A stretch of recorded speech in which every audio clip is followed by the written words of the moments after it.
ಸ್ವಲ್ಪ ಕಮರ್ಷಿಯಲ್ಗೆ ಹೋಗ್ತೀನಿ ಸರ್ ನಾನು ತೀರಾ ಬುದ್ಧಿ ಹೇಳೋಕ್ಕಂತೂ ಹೋಗಲ್ಲ. ಅಲ್ಲ 70s, ಎಸ್ 70s ಅಂತಂದರೆ ನಿಮಗೆ ಆಲ್ಮೋಸ್ಟ್ ಹಳ್ಳಿ ಇದ್ದಂಗೆ ನಮ್ಮ ಬೆಂಗಳೂರು ಸಿಟಿ ಅವಾಗೆಲ್ಲ ಲಿಟ್ಲ್ ಬಿಟ್ ಹಳ್ಳಿ ಇದ್ದಂಗೆ. ಸೊ ತೀರಾ ನಾನು ಹೋಗೋ ಬಾರೋ ಹೋಗ್ಲಾ ಬಾಲ ಸೊ ಅದೆಲ್ಲ ಯೂಸ್ ಮಾಡಲ್ಲ. ಕೆಲವು ಯೂಸ್ ಮಾಡ್ತೀನಿ, ಕೆಲವೆಲ್ಲ ಮಾಸಿವಾಗಿರ್ತದೆ. ಸೊ ಕಮರ್ಷಿಯಲಾಗಿ ಯಾಕಂದರೆ ರೀಚ್ ಎಲ್ಲರಿಗೂ ಆಗಬೇಕಲ್ಲ ಸರ್, ಎಲ್ಲ ಕಡೆ ರೀಚ್ ಆಗಬೇಕು. ಆಮೇಲೆ ಬೇರೆ ನಮಗೆ ಹಿಂದಿ ಡಬ್ ಮಾಡಿದ್ರು ಕೆಲವು ಶಾರ್ಟ್ಸ್ಗಳನ್ನ ಏನು ಮಾಡ್ತೀವಿ, ಕ್ಲೋಸ್ ಇದ್ದಾಗೆಲ್ಲ ಹಿಂದಿನ ಬೇರೆ ಶಾರ್ಟ್ಗಳು ತೆಗೆದಿದ್ದೀವಿ, ತೆಲುಗುನ ಬೇರೆ ಶಾರ್ಟ್ಗಳು ತೆಗೆದಿದ್ದೀವಿ. ಅದು ಡಬ್ ಮಾಡಬೇಕಾದ್ರೆ ಕ್ಲೋಸಲ್ಲಿ ನಿಮಗೆ ಇದಾಗುತ್ತೆ.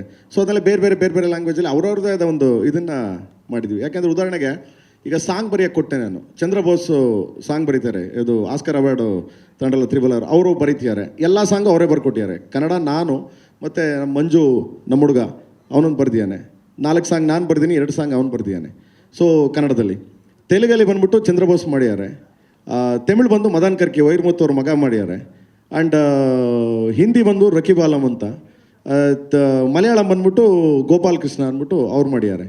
ಬಟ್ ಅವರೆಲ್ಲ ಸಾಂಗ್ಸ್ ಬರ್ಕೊಟ್ಟ ಮೇಲೆ ಹೇಳಿದ್ರು ನನಗೆ, ಪ್ರೇಮ್ ಅವರೇ ನೀವು ವಿಡಿಯೋ ಇದ್ರೆ ಕೊಟ್ಬಿಡಿ, ಯಾಕಂದರೆ ಕೆಲವು ಶಾರ್ಟ್ಸ್ಗಳಲ್ಲಿ ನೀವೇನಾದರೂ ಇದು ಮಾಡಿದ್ರೆ ಸಾಹಿತ್ಯ ನಾವು ಚೇಂಜ್ ಮಾಡ್ತೀವಿ ಕೆಲವು ಅಂತ. ಅಂದರೆ ಆ ಥರ ಪ್ರತಿಯೊಂದು ಚೇಂಜ್ ಆಗ್ತಾರೆ ಸರ್, ಲ್ಯಾಂಗ್ವೇಜು ಮತ್ತು ಲಿಪ್ಪು ಇದು ಮೂಮೆಂಟಿಗೆ ನಮಗೆ ತಕ್ಕಂತೆ ಸ್ಕ್ರೀನ್ ಪ್ರೆಸೆನ್ಸಿಗೆ ತಕ್ಕಂತೆ ಮಾಡ್ತಿರ್ತೀನಿ.